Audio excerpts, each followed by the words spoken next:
So friends, welcome captain wrestle के एक और नए एपिसोड में। शुरुआत करते हैं सबसे पहले अपडेट की, तो वो है ब्लड लाइन के अर्ली रेसलमेनिया 40 के मैच से, या कह लो प्लान से। तो रोमन रेंस ऑब्वियसली अपनी चैंपियनशिप को डिफेंड करेंगे रेसलमेनिया 40 के मेन इवेंट में। फिलहाल के लिए सोलो सिकोआ के लिए ऐसे प्लान है कि उनका रेसलमेनिया 40 में एक मैच होगा। जे यूसो वर्सेस जिमी ऊसो का भी मैच होगा, लेकिन उनकी राइवलरी रॉयल रंबल से पहले स्टार्ट नहीं होगी। तो जैसे ही रॉयल रंबल आएगी तब Jimmy Uso versus Jey Uso की फ्यूड स्टार्ट हो जाएगी। लोगन पॉल के बारे में बात करें तो ऐसा कहा जा रहा है कि उनका मैच रेसलमेनिया 40 में होगा, और अभी उनके डिस्कशंस चल रहे हैं रॉयल रंबल के अपीयरेंस के लिए। ऐसा कहा जा रहा है कि WWE बैड बनी के साथ डिस्कस कर रही है उनके रेसलमेनिया 40 के अपीयरेंस को लेकर, लेकिन वो इस बात को अनाउंस नहीं करना चाहती, क्योंकि वो नहीं चाहती कि WWE बैड बनी को रेसलमेनिया 40 के लिए एडवर्टाइज करे बिना बैड बनी के स्केड्यूल जाने। क्योंकि अगर बैड बनी किसी दूसरी चीज में बिजी रहे तो वो ऑब्वियसली रेसलमेनिया 40 में अपीयर नहीं हो पाएंगे, और फैंस इस चीज को लेकर नाराज भी हो सकते हैं। गुंथर के बारे में बात करें तो ऐसा कहा जा रहा है कि गुंथर रॉयल रंबल को तभी ही जीतेंगे जब उस वक्त अगर वो आईसी चैंपियन ना हो। और फिलहाल के लिए करंट प्लान्स ये है कि जो भी रॉयल रंबल को जीतेगा वो वर्ल्ड हेवीवेट चैंपियनशिप के लिए रेसलमेनिया 40 में मैच करेगा। जेक हीगर को तो आप जानते ही होंगे, जिन्हें हम WWE में जैक स्वैगर के नाम से जानते हैं। उन्होंने ऐसा कहा है कि जब उन्होंने WWE छोड़ा तब उनका प्लान था कि वो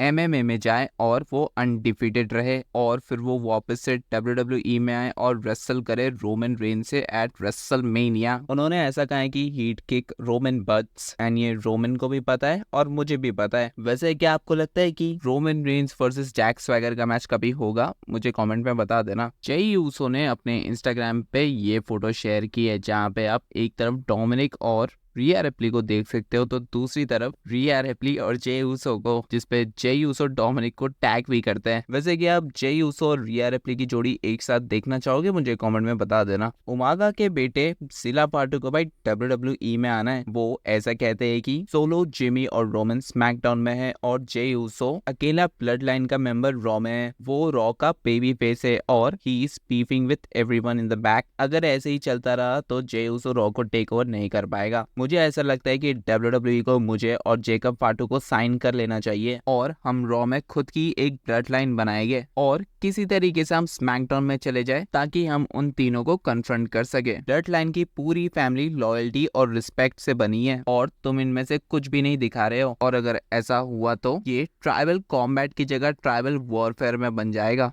बदल जाएगा। और जस्ट इमेजिन करो कि एक तरफ जे यूसो, जेकब फाटू और जिला फाटू हो, और दूसरी तरफ रोमन रेंस, सोलो सिकोवा और जिमी ऊसो हो। तो भाई ये मैच देखने में कितना मजा आएगा, जो कि होगा blood line versus blood line, और नो डाउट ये एक मनी मेकिंग मैच होगा। बेकी लिंच के बारे में बात करें तो ऐसे रिपोर्ट्स आए कि आने वाले कुछ हफ्तों तक बेकी लिंच NXT, रॉ और नो मर्सी में अपीयर हो गए।